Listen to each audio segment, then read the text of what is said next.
The last year and a half has been a challenging one, to say the least. A global pandemic, the resurgence of the Black Lives Matter movement, the Israeli-Palestinian conflict, football almost coming home, but not quite, and in the process, revealing the racist underbelly of the society in which we live in. Wow. That was a whole lot, right? Yes, indeed. Call Educational Trust created Call Lots in response to the social and political issues going on in our world, as a way to allow the students to autonomize their emotions and feelings and directly channel it into changing the society, therefore being a leader of tomorrow. With me, Fela Lufadeju, actor, mentor, at the helm of it all. Today, with me, I have Shania. How are you, Shania? I'm doing good. Yeah? Yeah. How's everything been? Everything's been going good. A little ups and downs, but that's fine. Yes. Talking about Call Up, we find ourselves here today talking about Call Up. So how did you get involved with Call Up? Well, they signed out forms about, it was originally called like a Black Lives Matter movement type of thing. But I wanted to get involved because I wanted to see like more of the world and like about the racism and the conflicts and all like the conflicts that's happening around the world. Yeah. So I signed up and eventually I got in. Yes, yes you did, Because I remember the first time I came into the school, you were I think you were unwell. Yeah. And the second time I returned, you bounded in with such wonderful, expressive, youthful, bright energy, I was like, oh wow, you've got a wonderful presence about you. And we instantly started talking about some of your interests, which are drawing, writing, cosplay. But it's such a huge range. So talk to us about some of those. I got my creativity from my father because it goes down through generations. Yes. So I originally got into drawing when I was around 5. Because I really liked all the colours, and I liked how people just merged them together to create emotion, like portray an emotion. And then writing, I came across this website, and I've been reading a lot ever since last year, February. So before I got the app and published my own books, I wrote all my ideas on my notes in my phone, and then I formed it into a type of story. And now I was able to publish it so everyone can see it. Yes, fantastic. Like, yes, I remember you writing and writing incredible poems and incredible imagery that went along with it. I knew that you were, along with the cohorts of your friends, were creating a comic, like a comic book, yeah. Remember? Yeah. So talk to us about that. How's that coming along? It's going really good. We had a few breaks as there was like type of conflicts between us, but we are back on track, and we're currently in the middle of the book. Yeah. And we've been going through the art and writing. What's it about? Like, what's the premise? I'm sure you don't want to divulge too much, but what's the premise of the comic book? It's about like a fantasy world, like a group of people, like incredible people with amazing talents, go around the world, and turns out their stories are linked together by one person. Yeah. And we're trying to make it into like a type of book where everyone can enjoy it during like the summer holidays or any other season. Oh, fantastic. Talking about some of the interests in art and comic books and cosplay that you have, I know you have a video here for us today. Yeah. Let's have a look. Hello, my name is Shania and I'm from Jewellery Academy. I really love the aspect of drawing and painting as it slides into my passions and ambitions. I love drawing my family and friends because when they are happy, I'm happy. I especially love drawing my own characters and quotes that inspire me. One of my favourite quotes is, "If we wait until we're ready, we'll be waiting for the rest of our lives."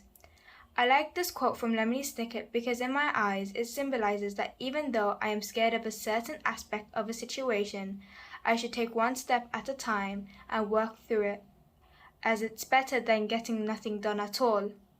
Another passion of mine is writing my own stories or reading another from around the world.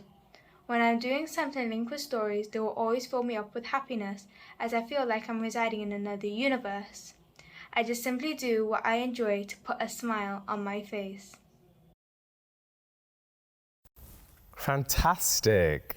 I love that. I simply do what I draw what was the last? I simply do what I enjoy to put a smile on my face. I simply do what I enjoy to put a smile on my face. That's focused on, you know, the joy and expressing oneself and happiness, which I really, really love about a lot of the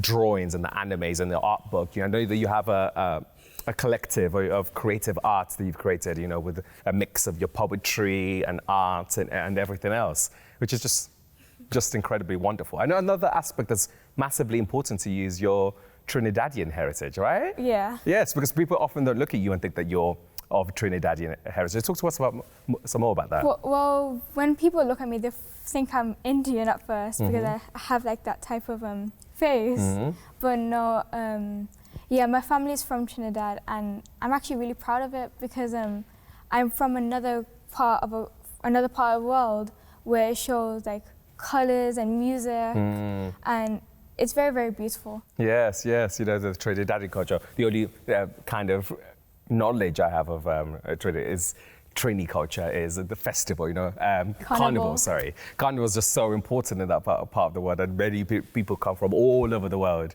to go to Trinidad for Carnival because it's an experience and one I'm hoping to experience at some point in my life as well.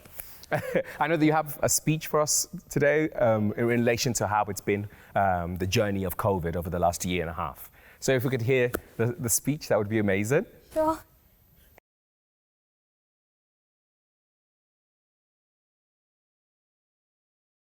Did anyone else have a rough 2020? What am I even talking about? Everyone has been affected by the events. Very traumatizing if you ask me. Multiple events took place that changed our lives, but the main culprit has to be COVID. Now, COVID and I haven't been on the best of terms. You could say we don't even have a positive relationship. COVID has done so many things to me, my family, everyone in the world. COVID even had the audacity to attack my family on my birthday. I couldn't even travel to my uncle's funeral. This virus made me feel like I was trapped in a cage. It was sealed tight. It felt like there was no way out, no key nearby. It made me sad, heartbroken, because I couldn't see my friends, I couldn't see my relatives, I couldn't even see the world turning normal again.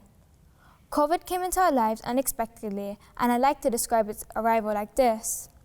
A new enemy banged on the gates. No one noticed. The enemy broke through and invaded the city, bringing people down. All hell broke loose. Everyone was told to hide behind their doors. The bravest warriors walked out, risking their life for other people. They were now amidst the battle. Everything was isolated, but the warriors are still fighting, and they are still fighting today, slowly waiting for victory to be ours. This is how I feel about COVID coming into our lives and messing them up. We all had someone or something we lost during this outbreak. It could be mother, father, brother, sister, grandparents. Each one of these losses dig a hole deep down, a hole that would take an eternity to fix and fill, long enough to make you feel emotions you haven't felt before or haven't felt in a long time. But we all know one thing, it hurts a lot. One day, I went up to my mom, who works for the NHS, and I asked her, "How did COVID affect you, Mom?" She then said to me this, "How do I feel about this pandemic? I'm tired, physically and emotionally exhausted. I'm a nurse. I was redeployed from my department to work at ITU as a support worker. I have seen so many people die the last year from COVID-19, alone and without their loved ones close by. It's truly heartbreaking. I used to cry every day in the shower so my family wouldn't see how it affected me. I have had close friends and colleagues falling victim to this virus. It's devastating. It's uncomfortable to wear PPE for 12-hour shifts, but we do it anyway so that we can carry on what we are doing. We hope that the vaccine will be the answer to our prayers. This absolutely breaks my heart because this virus affected the NHS. So many people are getting sick, and this is putting more weight and stress on the workers. But it's not only them, all frontliners. They have also been affected in some way due to this global pandemic. Police officers, firemen and women, more and more. From another closely point of view, it was said, "So this year I realized how lonely I was, and the only thing I can do to escape is listen to music." Even though I had a few moments with sadness, I am now happy again because I get to see my friends who make my days brighter. Students have missed a year of education in a school building. They used to call it freedom, but that slowly evolved to being locked in a cage. Students had to do online lessons during the lockdown period. They constantly needed to keep up with hygiene, schoolwork, mental health. Mental health is a major factor that has changed. Many people quote them changing mental health as losing their confidence, as all they did was stay at home and sat on their bed or couch. But hey, didn't we all stay in bed, catch up on sleep away from work or school? I know I did until online lessons came up. I had to wake up early and create a schedule. To wrap everything up, yes, it was a rough 2020, but we are finally seeing the light at the end of the tunnel with the introduction of the vaccine. Hopefully, 2022 will be a better year for all of us, that we can all strive and pursue all of our dreams. Thank you.